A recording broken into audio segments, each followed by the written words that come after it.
The new minority leader is in the House.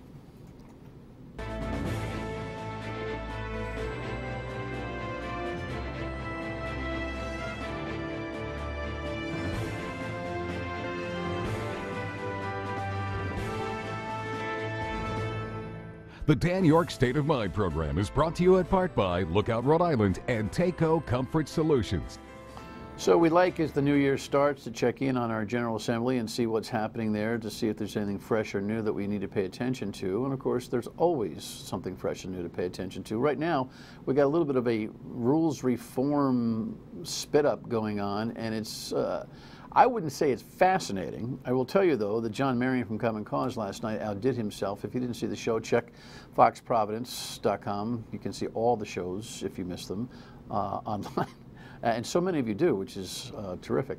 You know, football analogies, Hollywood analogies, trying to bring some interest to the discussion of rules and how the General Assembly behaves and what work product actually results from that. The new minority leader for the Republicans is Blake Filippi, and he will join us momentarily here. The Republicans have kind of a unique space right now because of this progressive movement that is, and reform movement, which may be one and the same, I'm not sure.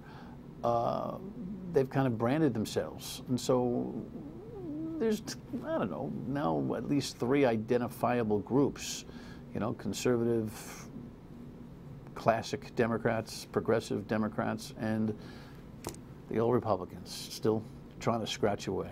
So let's check into that in a moment. In the meantime, obviously the national news is the appearance last night by Donald Trump on prime time. Headlines like this, and of course the response from the Democrats generate headlines like this. I will tell you, before we watch this package, I was watching the president, like I think most of us were. I'm thinking, man, how about a prompter lesson, right? Because he's just not good on the prompter. But you know what? He was outdone by Chuck and Nancy. Nancy did a pretty good job on the prompter, but that space of time where Chuck was just staring, all I could think was Saturday Night Live is going to have a bit on that one. It just, so in terms of aesthetics, it's a draw, no doubt. Here's the network's report. My fellow Americans. President Trump used his first primetime Oval Office address to urge Democrats to support funding for his border wall. How much more American blood must we shed before Congress does its job? The 9-minute speech didn't offer any policy changes or compromises. Instead, the president painted the situation at the Mexican border as a humanitarian crisis. Democrats in Congress have refused to acknowledge the crisis, and they have refused to provide our brave border agents with the tools they desperately need to protect our families and our nation. Misinformation. In a rebuttal, House Speaker Nancy Pelosi and Senate Minority Leader Chuck Schumer urged the president to reopen the government while they debate border security. President Trump must stop holding the American people hostage, must stop manufacturing a crisis, and must reopen the government. In his own response on social media, Vermont Senator Bernie Sanders was among those fact-checking many of the president's claims, among them that Mexico will pay for the wall. The wall will also be paid for indirectly by the great new trade deal we have made with Mexico. That's a lie. If this wall were to be built, Mexico would not pay for it. American taxpayers would. President Trump also claimed Democrats requested a steel barrier instead of a concrete wall, but a spokesman for Pelosi says that's false.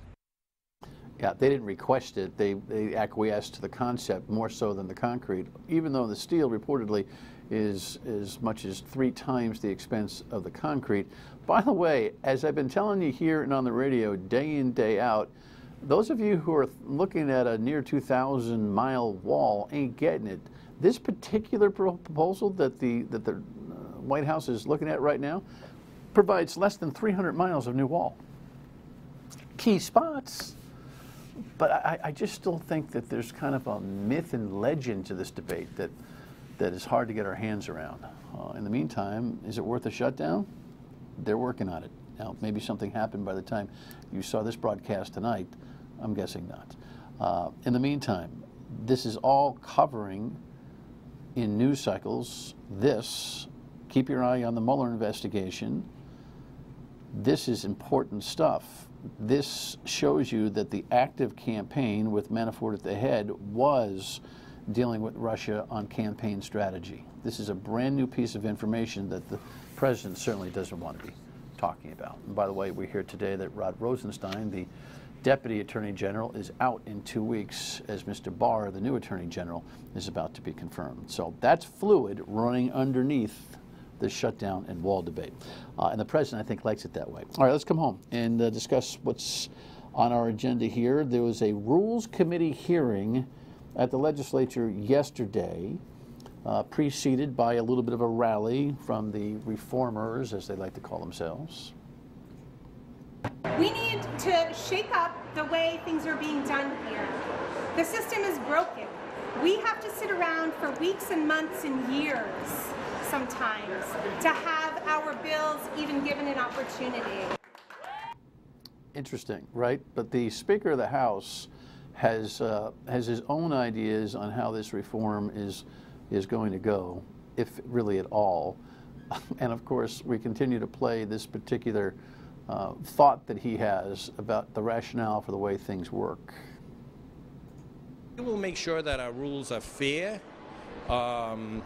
promote collaboration, are very inclusive to all, but that there's an appropriate screening process so bad ideas don't go through. And I think that's always the rub, right? And Mr. Minority Leader, welcome. Happy New Year. Happy to be here, Dan. Thank you. The Speaker has always kind of had, the Speaker by position, has always had a significant influence on the discretion over what is a good idea or a bad idea. The question now is whether you get through the eye of the needle or a little wider eye of the needle, it seems to me, right? In order to be able to get bills out on the floor and for discussion and a little bit of freedom of that discussion to be manifested. I think that's really one aspect of the rules reforms that are being talked about. I think one of the more important aspects are the notice requirements for certain amendments to bills. The aspect I think you're referring to is how discharge petitions work. Our current rules provide that discharge petitions is essentially 38 people sign their name on a piece of paper, a bill is discharged from the committee and goes to the floor.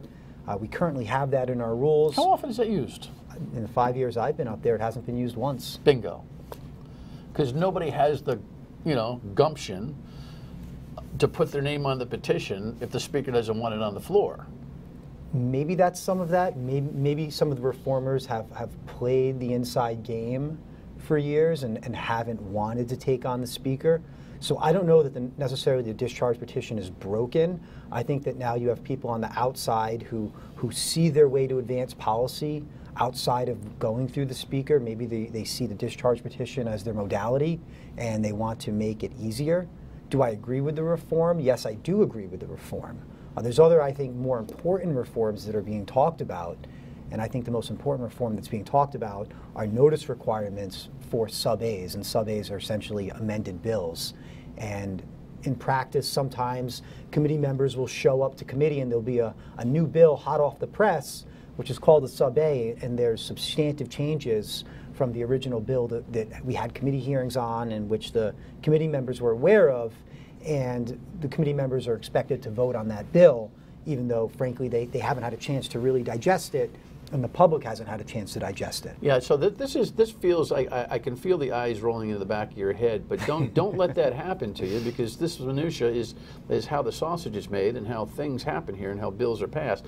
Often it has been true that even with bills that have made it to the floor, even in a May or late June night session, legislators will attempt to amend bills. Like, wait a second, and you will see some interesting discourse, but one who knows what's happening knows that it's fait accompli, that those amendments won't ever stick to the original bill unless the Speaker wants that to happen, right? Correct. So what the sub-A process is more about when a bill comes to committee. We do not want to touch the ability to do floor amendments, because I think floor amendments are ways to make bills better. They're ways for... And that's exempt from this conversation. Exempt from this conversation. They're ways for minority voices to put issues in front of the body. And I don't want to say that it's always a fait accompli that they fail, because I've, as a Republican, have put in amendments on the floor with very little notice to leadership, and those amendments have passed. One of the most noteworthy ones, I believe, on the speed camera legislation, I put an amendment that required signage before a speed trap, essentially an automated speed trap. A little warning. Yes, right? Yeah, so you're doing, okay, there's a little yeah, warning. Right. Just like with our red light cameras, it said there is a speed camera up ahead.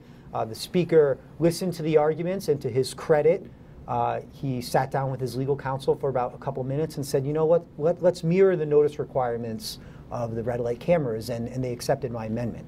So it's always not a fait accompli. I think floor amendments are important, and I don't think those should be touched. But this other stuff is different. 48 hours notice so that people both on the legislative and public side can digest that which has been proposed. In a committee. When a bill is changed right. and it's being voted out of committee, there should be some notice to committee members and the public as to what those amendments are, right. definitely. When we come back, you know, where do the Republicans sit juxtaposed to this reform movement? We'll talk to the minority leader when we come back. Stay with us.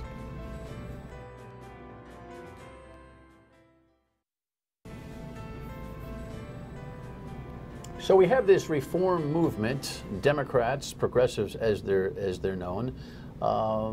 Some of their logistics arguments probably match longtime frustrations by Republicans. I talked to Common Cause Executive Director John Marion last night about where he thinks the Republicans stand in all this. Your take on the Republicans? They've been quiet. And usually they are historically the most offended by rules intended to screw those who don't have power. Yeah, so I think there's sort of a dance occurring, right, which is they suspect that the Reform Caucus is just there for progressive legislation. And so they've been reluctant to kind of toss their hat in the ring with them. But they, too, want similar types of changes to the rules because it tries to let good ideas rise to the top. And I understand from talking to both sides that they've talked to each other, but haven't come to sort of a coalition around this. I hope that they can see eye to eye on this, because I think there's a chance when the rules ultimately get to the floor, for them to get close to the needed votes to make some changes. All right, so the question for the minority leader is, are these progressive Democrats fighting a battle that you've long wanted to fight? They're fighting a battle we have long fought. Every 2 years, the Republicans have been on the vanguard of fighting against the rules. 2 years ago, we had a long floor debate on it. 4 years ago, we had a long floor debate on it.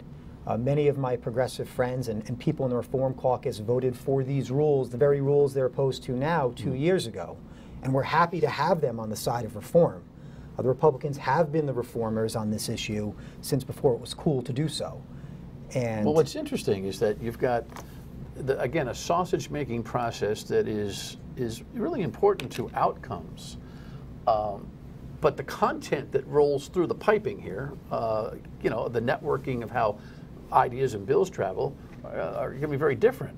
Your philosophies aren't going to match a lot of the philosophies of the progressive movement. So it's going to be very interesting to see, if at all, what kind of, I don't know, marriage occurs between the two now identifiable groups. I'm sure you've had some time to think about this.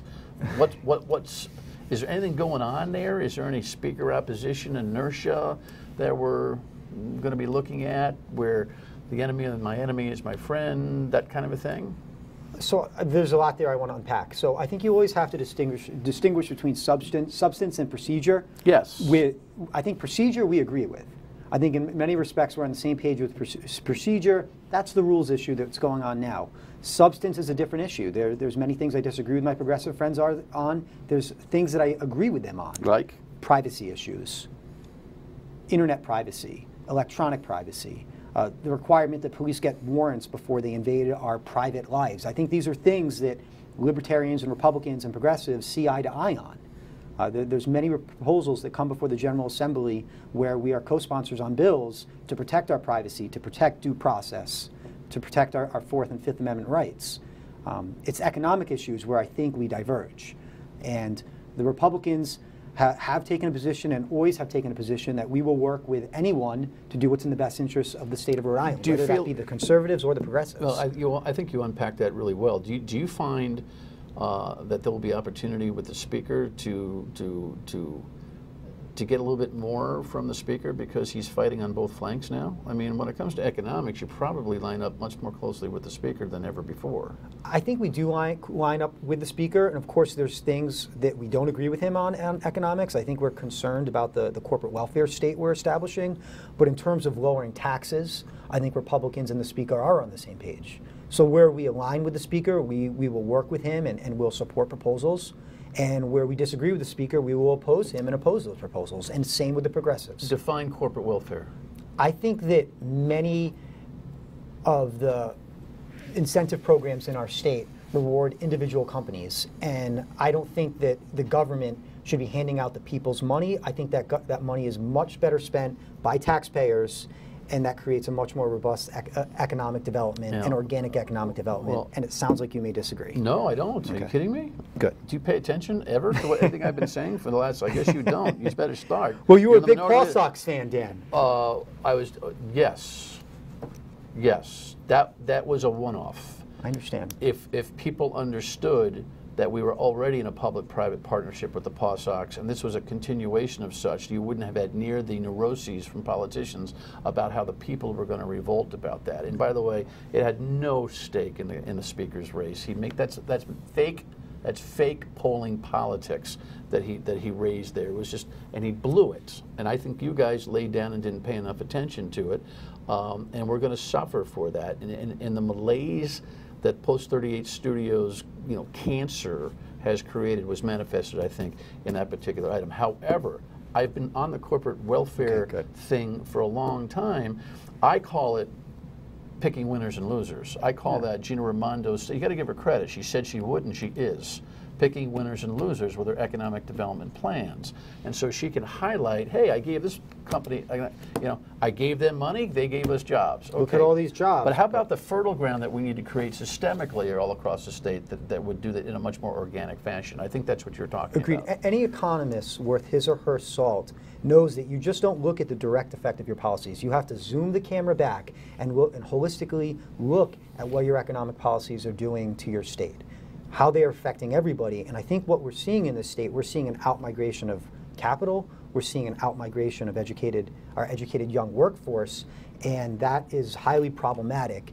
And I don't believe that our current system is nurturing the economic growth which we need. We need free markets, we need to embrace capitalism and free enterprise, and allowing the people to develop this economy, because the government can't do it in an intelligent way. The government consumes wealth, it does not create wealth. All right. Priorities for 2019 for the Republicans. By the way, the Speaker's here tomorrow night, FYI. Stay tuned.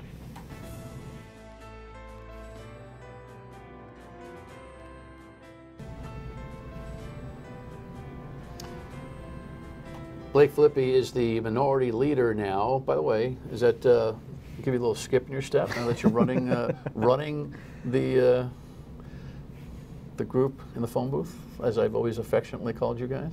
Well, I'm not running a group. I speak for the group sometimes. The group makes most of these decisions. Am I a titular head of it? Yes, but every individual member has their own policies, and they all make a difference in that room. You walk with a rather humble persona, which I've always found appealing. You're not walking around, throwing your elbows around over this whole thing. Yet, we've had problems with the Republican Party, even with a small group, not being in line, and thus rendering themselves somewhat ineffective. Even a group of near a dozen can get some stuff done, especially with the new dynamics. And so it'll be really important, I think, not to diminish individual thought processes you haven't been a cohesive group for a long time. You and I spoke on the radio about this a few months ago, and many of the reasons I think we weren't a cohesive group, it wasn't because of policy differences. I think it was personality differences, and that doesn't exist anymore in our caucus. Well, grown-ups have to put that aside. I agree completely. Yeah. But our group is cohesive. I think we all get along very well, and I think we all see the problems in the state, and they need to be fixed, and I think we all see the benefit of working together and staying together. So I got a few minutes. Identify those problems and/or priorities. Let's start with problems. What are they? So I think one of the main problems is what you and I articulated 5 minutes ago. It's our method of economic development in the state. It's the way we look at economic development, and instead of having a centrally planned economy, I think we want to move towards a market-based economy, an economy that nurtures capital, that encourages inside investment and outside investment, and doing it through broadly applicable policies that anyone can take advantage of, not just those who have a connected lobbyist. I think fundamentally that's the dispute in this state, and I think that's the division in this state, is where we go philosophically as an economy. Is it through more central planning, or is it more through free markets? And I think we are going to be banging the drum on free markets and capitalism, and you have to encourage the interesting thing is the General Assembly is really a response to gubernatorial leadership on this. It's kind of a fascinating discussion about how government works. You know, the governor by system here is a slightly weaker governor than others.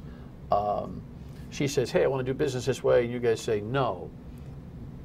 But oftentimes what's missing is what your replacement idea is. You being General Assembly, never mind just Republicans, right? So it'll be interesting to see what the Speaker and you think about that and whether you're in line that way. Meanwhile, from the left, you're getting a lot of pressure to kind of open up everybody's wallets and change the way we think about things philosophically. It's going to be an interesting year, don't you think?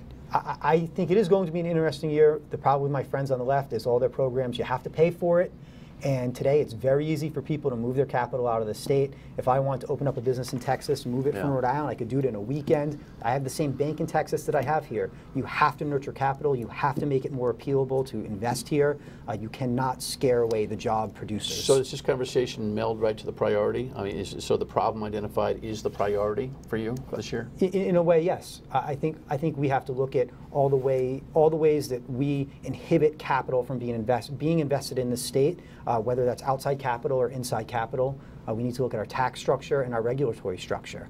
I think we need to figure out ways to trim government spending. If you look at New Hampshire, which has a relatively similar population to us and is, I think, 9 times bigger, their budget is almost 50% less than our state budget.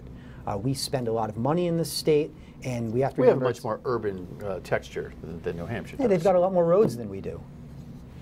Yeah, some empty space up there. Not much going on, you know, past the liquor store at the front, you know, in Manchester maybe. Yeah, no income tax, no sales tax. It's like you can make it work with low taxes. And I think the people in this state, I want people to keep more money. If you vote Republican, you will keep more money. We're not going to affect your social lives. Like, we don't beat the drum on social issues. It's not our thing. We want Rhode Island to be a place that your kids can stay, and you will see them on more than Thanksgiving and Christmas. Good to see you, man. Good to see you too, Dan. Be interactive with us. It's going to be a good year, an impressive start. Good luck for 2019. All right, Thank you. Thanks. Final word when we come back. Stay with us. So I do think we've got a calm, cool, and somewhat humble approach from the Republican leadership here now. And in the presentation I think you just saw from Blake Filippi, I think there's a good feeling that you should have about what the Republicans could do. Sometimes, though, you can be too kind, too cool, and too humble and get lost in the sauce. So what will happen in 2019 will be to be determined. Keep your eye on these progressives because they're trying to dictate the pace. The Speaker will have much to say about that over 2019 and certainly here tomorrow night as he joins us right back here on My State of Mind. Thanks for watching. Don't forget to tune in tomorrow at 3 until 6 on WPRO. Have a great night.